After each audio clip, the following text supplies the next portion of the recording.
Hey guys, the Common Man here. So I've got a knife review, a knife comparison for you today. We're going to be taking a look at these two very similar models, both designed by Rick Hinderer. This is the XM-18 3.5 inch and the ZT 0562.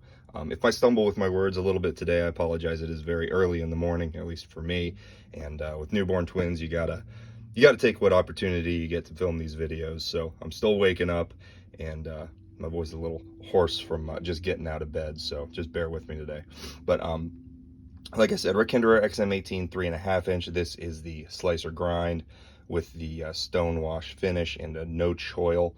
This is a DLT exclusive, which I picked up on the most recent drop.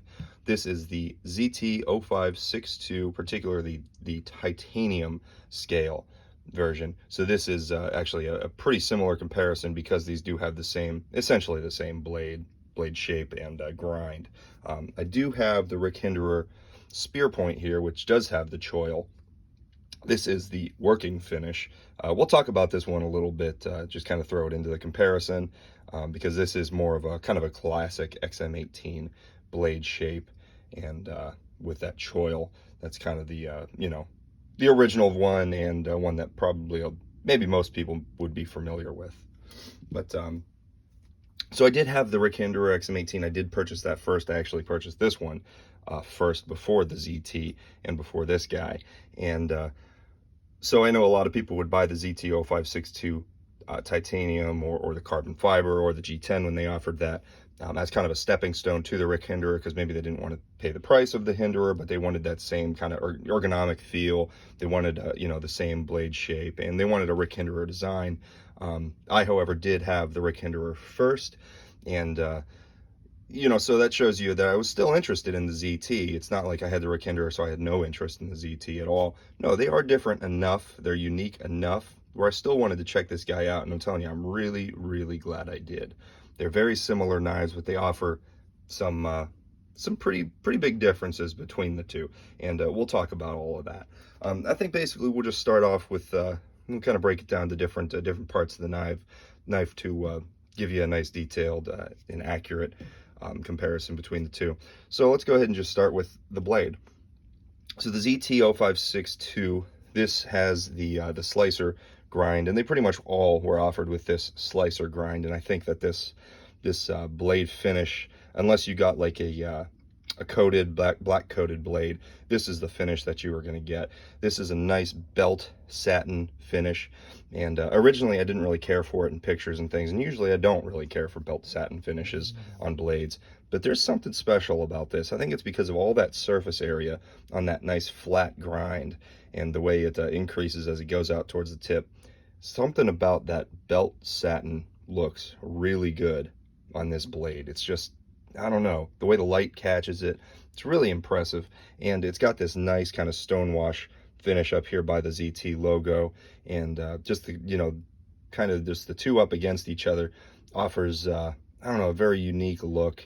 And it not being the same finish all around, kind of in my opinion, gives it sort of an extra feel kind of quality, which is very cool. It's got this nice swedge cut out here, and just overall a really sweet blade shape. I really like it. This knife I did purchase used. It was resharpened by the previous owner. The tip's not perfect. It does have somewhat of a mirror polish on the edge. It didn't come terribly sharp, so I did have to touch that up. But it's not terribly thin behind the edge. Let's take a look at this guy here. Yeah, I mean, the edge is probably about the same as far as thickness behind the edge. I don't really have a really good way of comparing the two. I've got calipers, but getting a caliper to read the very edge thickness is going to be a little challenging without scratching it up. So like I said, just take my word for it. They're pretty similar behind the edge, not terribly thin, maybe I would say average to even slightly on the thicker side behind the edge, although these do slice very, very well. And you can see the blade grind is very similar. It's got that flat grind that kind of comes up at an angle. The tip is going to be pretty similar as well, fairly robust. You can see it does maintain a fair bit of thickness behind that edge as it goes up towards the tip. They both do have that kind of swedge cut up, So overall, they look very similar.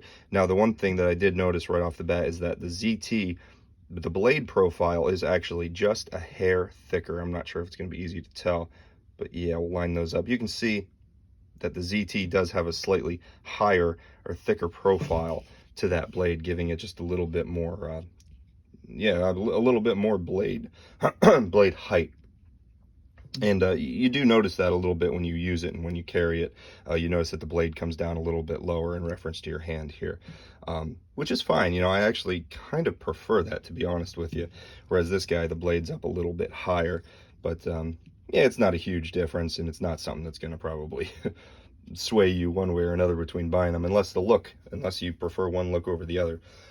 You can see they both have their logo right up here on this flat, and the Rick Hinderer has this beautiful stonewash finish, and you can get this knife in several different finishes. You can get the stonewash, you can get the working finish here, which I've had some issues with, and I'll tell you about that in a little bit.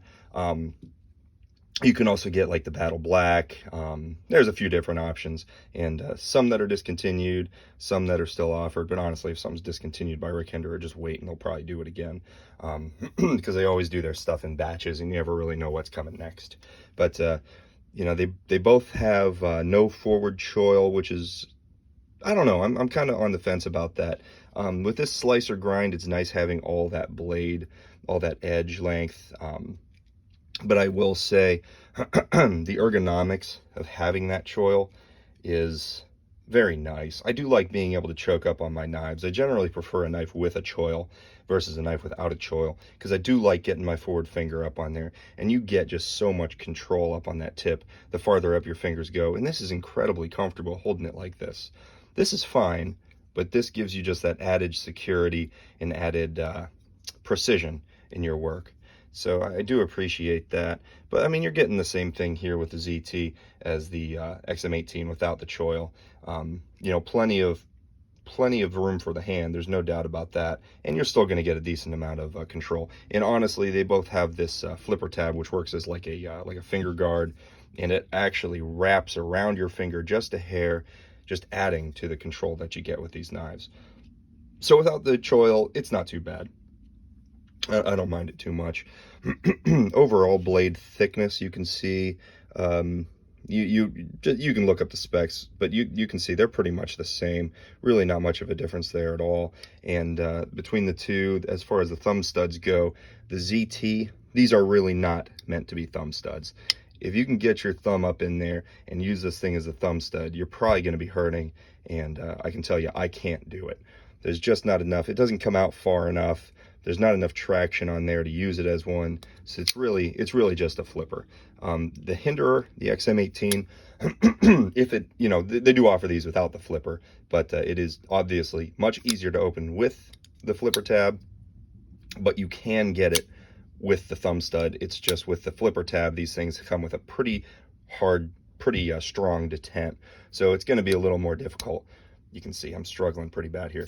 It's going to be a little more difficult opening it up with that thumb stud, so probably not the best option. And in that way, you know, they're pretty similar. Not really meant to be a thumb stud deployment. Again, unless you get this guy without the flipper, then it's going to be much easier for you. So moving back to the handles, this is the titanium version. They did offer this in a G10, which is unfortunately discontinued. I actually really wanted to pick that one up. They do offer it in carbon fiber, and then they offer a really crazy version with anodized titanium. It's got some like crazy stripes and lines and all that stuff, and it should be still up on the Blade HQ website, but yeah, as far as anodized go, that's the only version I can see for this. Otherwise, if you want the titanium, you're going to get this just kind of metal colored, metal, you know, just plain metal version, which kind of stinks. I really wanted a anodized, but I may send these scales in to get them anodized. But anyway, so the XM-18, you can see this particular version is the Battle Bronze, which I really like. It's got this brown kind of bronzy color, looks really good. The titanium, you know, carries over to the liner on the other side. This is a titanium liner. You've got G10. This is the OD Green G10. I think the combination on this one just looks incredible. The nice satin hardware, the stonewash blade, the OD green up against the battle bronze just looks really, really good. But you know, this guy's all metal. There's literally nothing that isn't metal on this knife. I was looking around trying to figure out, you know, is there any material other than metal? No, this is all, it's titanium or steel, which is pretty cool. As this guy, you got that G10 on there, and it would be cool. I'd love to get a titanium scale for this guy, but I don't know. It's a pretty hefty one, fairly heavy, and the titanium scales are not cheap. So we'll see if I go that route. May end up being micarta. But yeah, I mean, as far as the design of the handles, you can see they're very similar, but there is some differences. The ZT, these little devil horns, I call them, come up just a little bit higher. You can see the two, definitely a little bit different there. The overall blade shape is slightly different. You can see, whereas the XM-18 kind of does a sweep and then a drop, this one kind of does a sweep and then it continues down to a different angled cut. The finger grooves are slightly different. You get an extra finger groove here. But between the two, as far as the ergonomics go, guys, I was a little surprised by this. XM-18, this is an extremely ergonomic, extremely comfortable knife. It fits in the hand very well. The pocket clip doesn't bother you at all. I really like it. But when I picked up the ZT-0562, this felt just a hair better. In my opinion, I think this is a slightly more ergonomic knife. It fills out the hand. I don't know if it's that extra finger groove that helps out, if it's the way that this back kind of continues in this area. I'm not sure, but it does feel just a little bit better. And the thing is, the chamfering is done a little bit better too. This has some chamfering, you can see all around the edges there. So it does have this nice angle cut in, so it doesn't feel too blocky. But this one has even more. So this feels even less blocky.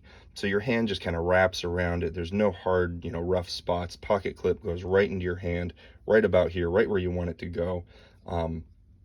No problem there. So yeah, I mean, just a little bit more ergonomic here. We'll go ahead and flip it around and take a look at the lock side. So they're both running a frame lock. They both have a steel frame lock insert, which is very nice. It's going to keep it from being titanium on the blade steel. So that should last nice and long. Shouldn't have to worry about lockup issues, and I've never had to. These things lock up dead solid, no problem at all. I do like the look of the Hinderer XM-18. It's got more of a kind of a machinery industrial kind of look, because it's just got a little bit more going on here with these extra screws for this filler tab. And I love the pivot design. I think it looks beautiful. But the ZT is still a very good looking knife. It still has that kind of tough industrial look. It's got, you know, more fasteners than you really need, which in all honesty, I just think adds to the look. I think it looks incredible. And as far as the pocket clip goes, this thing comes from the factory with this ridiculously deep carry pocket clip. That's as deep as it gets. And it actually attaches on the inside of this scale, which is very interesting. Whereas this guy, you got to just screw it on there with Phillips screws, which is still not quite sure why they do that. That's kind of odd in my opinion. And I did end up kind of rounding one of these screws on this other guy. And yeah, that was kind of a bummer. But not bad. It still functions perfectly fine, but it kind of walked around. That's why I don't like Phillips, is that they don't bite. They don't bite quite as well as a like a Torx or even a hex bit. But anyway, yeah, so pretty similar there, but you know, just a little bit different in the looks department. And then we'll go ahead and talk about the pivot and the action. So these are both running on bearings. They're both a very nice action. You can see this guy's not quite drop shitty. I think with some time working it and just using it, it should continue to improve. It has improved just slightly since I've purchased it, and I've had it for several months now. But the XM-18 is just a little bit better in the action department, I think. This guy's not nearly as smooth or drop shitty as this one, but over time they absolutely do break in and they get better. So you can see this one is just beautiful, and I love the action on this guy. But yeah, I think as far as action, the XM-18 is just a little bit more smooth, and I think may have a little bit more potential to drop shut, but that's just my experience. As far as deployment, the ZT, in my opinion, is more snappy. It opens a little bit easier, but it has a little bit more of a hollow feel. Whereas this guy, it opens well. The detent it could be a little bit stronger to give you much more of a powerful deployment. And this guy's about the same. But yeah, I mean, this one just flies open, snaps open, makes a very nice sound, but I will say it's a little bit more tinny. I think it's because of that hollowed out. And this is actually, you can see, it does have some skeletonizing going on in that show side scale. So it does give it more of kind of a tinny sound, whereas the XM-18 is much more just solid, which is very, very nice. I prefer the feel and the sound when you open up this guy, just because it's just I don't know, it just feels like a bank vault. It's so nice. But yeah, I mean, let's go ahead and just do a close-up of the whole knife here, so you can get a good idea of similarities and differences. The the barrel spacers are slightly different, a little bit more hefty on the XM-18. Just go do just a nice close-up here.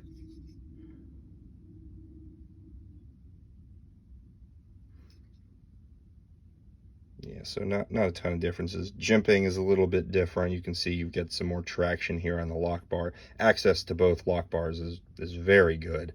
The flipper tab here has some traction. That's something to point out. You really don't slip off of this flipper tab at all because of that little bit of texture they give you there, that jimping. This guy, I've definitely slipped off of this flipper because there is no traction. There's no jimping.